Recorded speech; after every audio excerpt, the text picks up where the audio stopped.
things that you're watching for in 2021 that could cause a bear market? Let me cover the standard big things that cause a bear market. First, an economic recession tied to excess. Well, as we analyze the global economy, really don't see a slowdown in the global economy to the extent that that would cause a global bear market. Other things that cause bear markets that we're paying very close attention to is extreme euphoric sentiment. As we've all talked about today, we don't see those conditions existing. Often what happens when you get extreme sentiment, you also have a massive pickup in the global equity supply. And we don't see that right now. Yes, IPOs have become more popular, but people are forgetting that we've been buying back, or corporations have been buying back stock for a long time. So if you look at the ratio of stock buybacks to IPOs, what you really see is the global equity supply is increasing, but not at a huge, fast, troubling pace. We're also paying attention to what's going on with the liquidity in the system, and is the liquidity evaporating at a pace that could cause a bear market as well. And we don't see those conditions right now.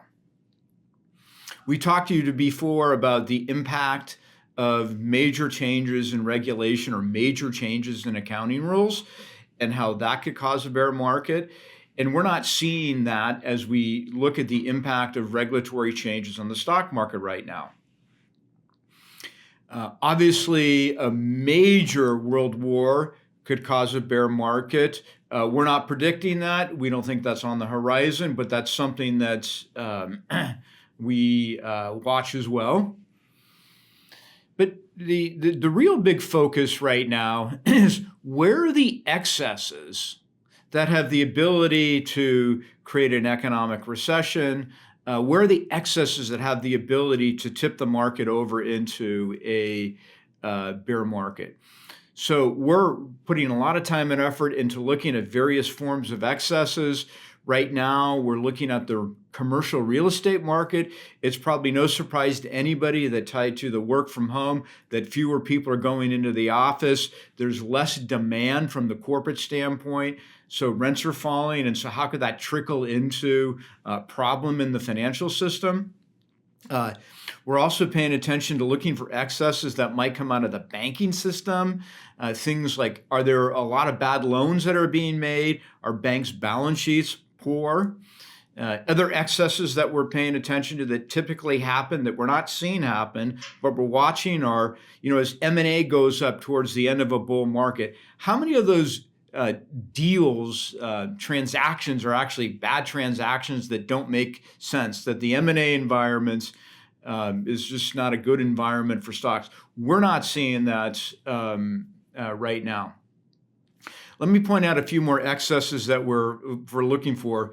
The private equity markets, not the public, but the private equity markets have raised a lot of money. So we're paying attention to what's going on in the private equity space as well as the private debt space. When we look at those conditions, we don't see them to be extreme enough to cause a bear market, but we're looking for them. Central banks and governments have provided significant funds in order to ensure liquidity into the credit markets and to sustain the global economy in response to the pandemic. In some cases, they've even restarted quantitative easing. What's our outlook on interest rates? And do we expect a weak dollar? Well, Jessica, I'm glad you framed that question the way that you did, because you referred to them as funds and not stimulus, because I think this has been one of the most miscategorized parts of what's transpired over the course of the past year. You always hear about government aid being referred to as stimulus. You always hear about quantitative easing, low interest rates by central banks referred to as stimulus.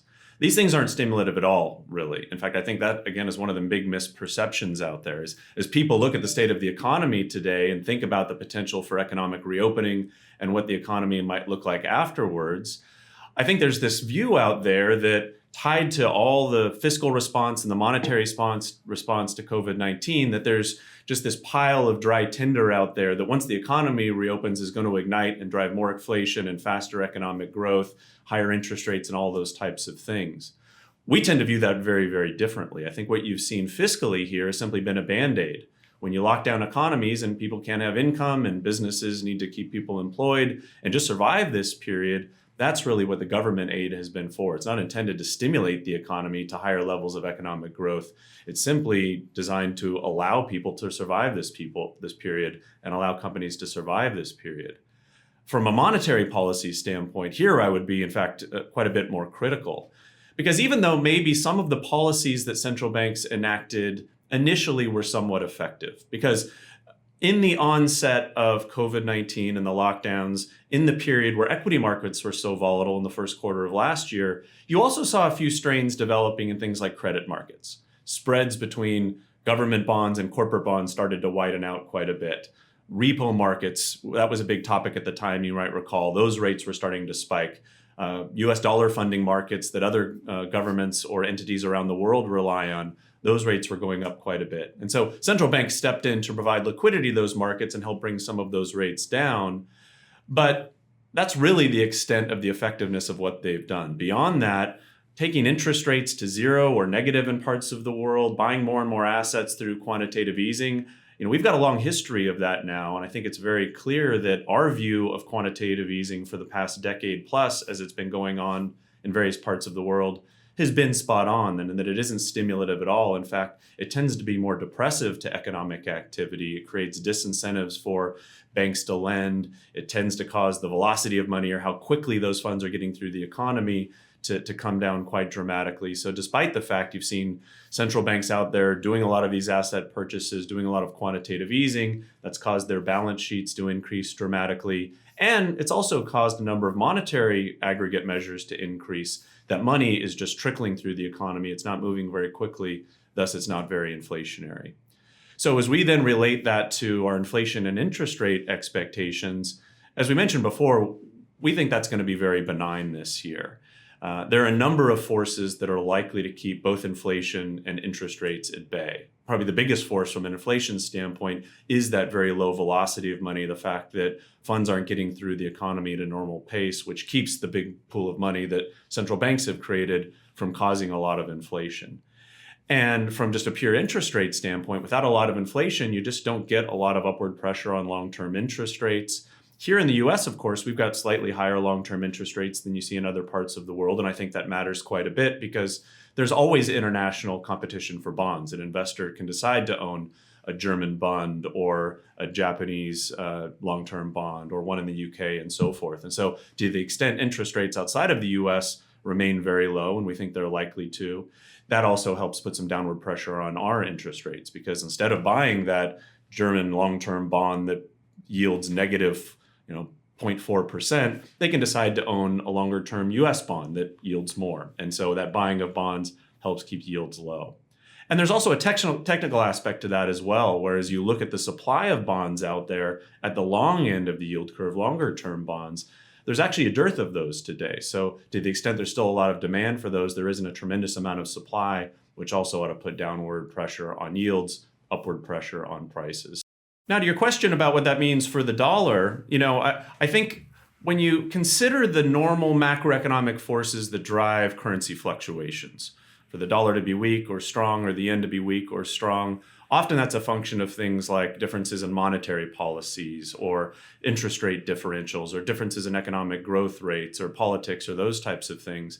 And in many ways, a lot of those factors that would normally drive currency fluctuations have been harmonized by COVID-19. What I mean by that is pretty much all central banks are doing the same thing these days. They have taken interest rates to rock bottom levels. They're buying a lot of assets. Most economies have behaved pretty similarly throughout this period because government responses have been fairly similar. And so a lot of what is driving currencies now, I would tie back to risk aversion. The dollar is very much deemed as a safe haven currency. It tends to do well when people are fearful and they want the safety of the dollar. But as risk appetite starts to grow and people are less fearful, that safe haven status of the dollar becomes less attractive. And so what you saw last year is the dollar strengthened quite a bit as people were very risk averse in February and March. But once that attitude started to change and they started seeking more risk, wanting to own more equities, that also tended to weaken the dollar because that safe haven status became less appealing. As we look ahead to 2021, I think you're likely to see some of those similar effects.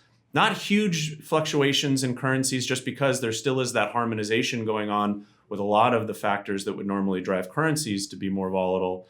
But as the bull market continues, as we head up that sentiment curve that Ken mentioned, investors get more and more optimistic, maybe creeping their way up to euphoria. I think that increased risk appetite could very well be a modest headwind to the dollar, just because its status as a safe haven currency becomes less appealing when people want more risk, not less. But by and large, I would say don't expect currencies to play a real significant role this year. Subscribe to the Fisher Investment YouTube channel if you like what you've seen. Click the bell to be notified as soon as we publish new videos.